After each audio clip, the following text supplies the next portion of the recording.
भारतीय वंशाच्या American अंतराळवीर Sunita Williams आणि बुच विल्मोर हे दोघेही परतीच्या प्रवासासंदर्भात सर्व प्रकारचे अडथळे दूर करत आता पृथ्वीवर परतले आहेत।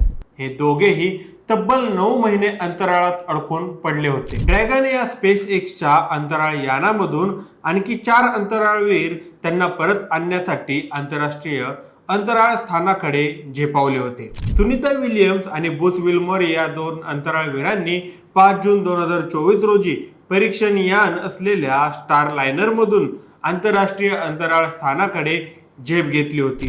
तिथे 8 दिवस घालवल्यानंतर ते परतणार होते, मात्र त्यांच्या अंतराळ यानामध्ये बिघाड झाल्यामुळे हे दोघेही तिथेच अडकून पडले होते। सरतेशेवटी भारतीय वेळेनुसार 19 मार्चच्या पहाटे सर्व अंतराळवीर सुखरूपपणे परतले आहेत। हा संपूर्ण व्हिडिओ पाहण्यासाठी बायोमध्ये दिलेल्या लिंकवर जाऊन दैनिक राज्य लोकतंत्रच्या यूट्यूब चॅनलला लगेच सबस्क्राईब करा। व्हिडिओ कसा वाटला तुमची मते आणि प्रतिक्रिया खाली कमेंट बॉक्समध्ये आम्हाला नक्की कळवा। धन्यवाद।